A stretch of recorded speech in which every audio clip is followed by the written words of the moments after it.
নমস্কার বন্ধুরা, আমি চন্দন পিক্সেল ভিডিও স্টুডিওর তরফ থেকে। তো আজকে আমরা শিখব প্যান অ্যান্ড জুম এফেক্ট।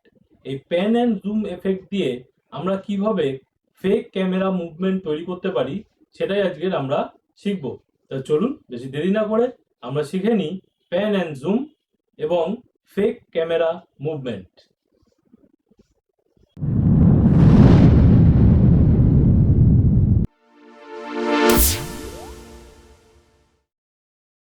বন্ধুরা, আজকে আমরা শিখব কিভাবে আমরা একটা স্টিল ভিডিওকে আমরা প্যান অ্যান্ড জুমের মাধ্যমে আকর্ষক করে তুলতে পারি। ঠিক আছে, তো এই ভিডিওটা নর্মাল ভিডিও, এখানে কোনো ক্যামেরা মুভমেন্ট নেই, এখানে স্থিরভাবে এই সুন্দর সিনারিওটা তোলা হয়েছে। ঠিক আছে, এখানে পুরো স্টিল ক্যামেরা দিয়ে তোলা, কোনো মুভমেন্ট নেই, দেখতে অতটা ভালো লাগছে না। তো এর জন্য আমরা কি করতে পারি, ফেক ক্যামেরা মুভমেন্ট তৈরি করতে পারি। সেটা কিভাবে তৈরি করব সেটাই আজকের শিখব। ঠিক আছে, এবং জুমও কিভাবে করতে পারি সেটাই আজকের আমরা শিখব। তো তার জন্য আমাদের কি করতে হবে, এই ক্লিপটাকে আমরা সিলেক্ট করব, সিলেক্ট করে আমরা যাব টুলসে। টুলস থেকে আমরা ক্রপ, জুম অ্যান্ড প্যান, এখানে এই টুলটাকে সিলেক্ট করব। ঠিক আছে, তাহলে আমাদের সামনে এরকম একটা ইন্টারফেস খুলে যাবে। ওকে, এবার এখানে কতগুলো জিনিস বোঝার আছে।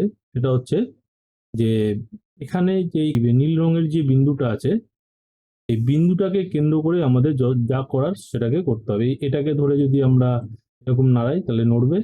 ঠিক আছে, কিন্তু এখানে কিন্তু যদি ধরে আমরা এরকম এরকম এরকম এরকম নাড়াই, নড়বে না। ঠিক আছে, এবং আমরা এটাকে ধরেই আমরা এগুলো কাজ করতে হবে। ওকে, তো এবার নিচে যে পোর্শনটা আছে এই জায়গাটা একটু বোঝার আছে। ওকে, তো এখানে এই যে জিনিসটা আমরা দেখছি এটা হচ্ছে প্লে হেড। ঠিক আছে, এটা এই ভিডিওটাকে প্লে করে এবং এখানে আমরা কি ফ্রেমের মাধ্যমেও অ্যানিমেট করতে পারি। ঠিক আছে, এখানে যে এই যে আইকনগুলো আমরা দেখছি এগুলো সব কি ফ্রেমের আইকন। ঠিক আছে, এখানে অ্যাড কি ফ্রেম, মাইনাস কি ফ্রেম, প্রিভিয়াস কি ফ্রেম, ওকে, এই ধরনের কি ফ্রেমগুলো রয়েছে। তো এগুলোই আমরা ইউজ করে এই ফেক ক্যামেরা মুভমেন্টটা আমরা তৈরি করব। ঠিক আছে, তো এটার জন্য কি করতে হবে, আমাদের যে ভিডিওটা লাগবে সেই ভিডিওটা আপনার 4K ভিডিও হতে হবে, কারণ আমরা এটাকে প্রথমে ক্রপ করব। ঠিক আছে, ক্রপ করেই তারপরে আমরা প্যান অ্যান্ড জুম করতে পারবো। ঠিক আছে, তো 4K ভিডিও মাস্ট আমাদের লাগবে। ওকে, তো প্রথমে আমি কি করব, প্রথমে আমি এই ছবিটাকে এই ফ্রেম ধরে ছোট করব। ঠিক আছে, ঠিক এতটা মতন আমরা ছোট করব। তাতে কেন ছোট করব, আমরা যখন জুম করব বা প্যান করব তখন আমরা চারদিকে কিছুটা জায়গা পাবো। ঠিক আছে, এবং যখন আমরা এটাকে ধরে এরকম সরাবো তখন আমরা এদিকে মোশন দেখানোর জন্য জায়গা পাবো। ওকে, এই জন্য এটাকে এরকম করে ছোট করা। বোঝা গেল? এরপরে হচ্ছে আমাদের আসল কাজ। এবার আমরা কি করব, এখানে দেখতে পাচ্ছি যে লাল রঙের যে একটা বিন্দু আছে, এখানে অটোমেটিক একটা কিফ্রেম দেওয়া রয়েছে। ঠিক আছে, তো এবার আমরা এই প্লেহেডটাকে, এই হাতের চিহ্ন যে আসছে এখানে এরকম ড্র্যাগ করে টেনে এনে এখানে রাখবো। যেই রাখবো আমরা নিচের এই যে আইকনগুলো দেখতে পাচ্ছি এগুলো দেখবো অ্যাক্টিভ হয়ে গেছে। ঠিক আছে, আমরা এখানে যে এই কিফ্রেমের চিহ্নটা আছে, অ্যাড কিফ্রেম, ঠিক আছে, এটাকে আমরা ক্লিক করব। ক্লিক করার পরে দেখবো আমরা এখানে একটা নতুন কিফ্রেম পেয়ে গেছি। ওকে, এটা আমাদের কারেন্ট লোকেশন বা কারেন্ট কিফ্রেম।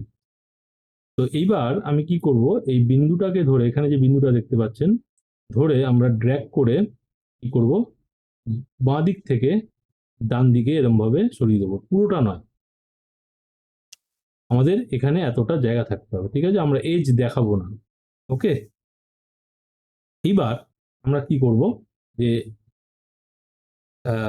আমরা নিচের দিকে মুভমেন্ট করাবো, কিন্তু এটা যদি আমরা সঙ্গে সঙ্গে মুভমেন্ট করাই তাহলে আমাদের র্যান্ডমাইজ মনে হবে। ঠিক আছে, এটা মানে একদমই আর্টিফিশিয়াল মনে হবে। ওকে, তার জন্য আমরা কি করব, আমরা এইখানটায় একটা ক্লিক করব, ক্লিক করে আমরা এখানে একটা কি ফ্রেম নেব, কিন্তু এখান থেকে এত পর্যন্ত আমাদের ব্ল্যাঙ্ক কি ফ্রেম থাকবে, কোনো মুভমেন্ট থাকবে না। ওকে, তারপরে কি করব, আমরা এত দূরে এসে আবার ক্লিক করব, আরেকটা কি ফ্রেম নেব, নিয়ে আমরা এই বিন্দু ধরে এই নিচের দিকে এটাকে এরকমভাবে নামিয়ে দেবো, ঠিক আছে, কিন্তু পুরোটা নয়, এজের দিকে নয়। হয়ে গেল। আবার সেম, এখানে যে ব্ল্যাঙ্ক কি ফ্রেম নিয়েছিলাম, এখানেও এরকম ব্ল্যাঙ্ক কি ফ্রেম নেব। ওকে, এতটা দূরে আসবো, তারপরে কি করব, এখানে আরেকটা কি ফ্রেম নেব, কি ফ্রেম নিয়ে আমরা এটাকে পুরো একদম এরকম ভাবে এদিকে নিয়ে আসবো। ওকে, তারপরে আবার একটা ব্ল্যাঙ্ক কি ফ্রেম নেব, এখানে কোনো কিছু করব না, তারপরে আবার এখানে একটা কি ফ্রেম নেব, কি ফ্রেম নিয়ে আমরা এটাকে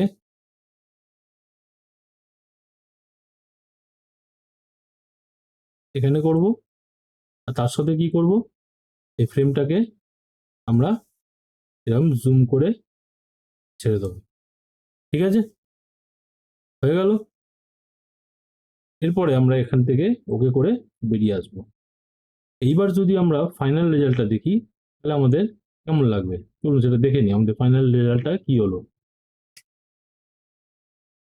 দেখুন বন্ধুরা, ক্যামেরা বাঁ দিক থেকে ডান দিকে মুভ হলো, ঠিক আছে, এবার নিচের দিকে নামবে কিছুক্ষণ দাঁড়িয়ে ব্ল্যাঙ্ক জায়গাটায়,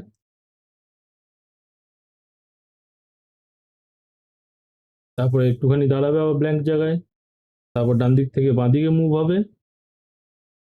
ওকে, আবার যে ব্ল্যাঙ্ক জায়গাটা আছে ওখানে দাঁড়ালো, তারপরে আস্তে আস্তে ওই পাহাড়টার দিকে এরকম ভাবে জুম হয়ে গেল। ওকে, তো বন্ধুরা, এইভাবেই আমরা একটা নর্মাল স্টিল ক্যামেরায় তোলা ভিডিওকে কৃত্রিমভাবে প্যান এবং জুমের মাধ্যমে অ্যানিমেট করতে পারি, ঠিক আছে, বা ফেক ক্যামেরা মুভমেন্ট তৈরি করতে পারি। তো আজকে আপনারা শিখলেন প্যান অ্যান্ড জুমের মাধ্যমে আমরা কিভাবে ফেক ক্যামেরা মুভমেন্ট তৈরি করতে পারি। ওকে, বাড়িতে এটা চেষ্টা করবেন। তাহলে বন্ধুরা, আজকের আমার এই টিউটোরিয়ালটা আপনাদের কেমন লাগলো? আশা করি ভালো লেগেছে। যদি ভালো লেগে থাকে তাহলে লাইক, শেয়ার, সাবস্ক্রাইব অবশ্যই করবেন, এবং যারা আমার চ্যানেলে নতুন তারা অবশ্যই সাবস্ক্রাইব করবেন এবং নোটিফিকেশন বেলটাকে প্রেস করে অল করে দেবেন। তাহলে আমার আপলোড কন্টেন্টগুলো আপনাদের কাছে অনেক আগে পৌঁছে যাবে। আর আমার এন্ড স্ক্রিনে এবং ওপরে আই বাটনে অনেক টিউটোরিয়াল দেওয়া থাকে, সেগুলো আপনারা চেক আউট করতে পারেন। তো আজকের মতন টাটা, বাই বাই।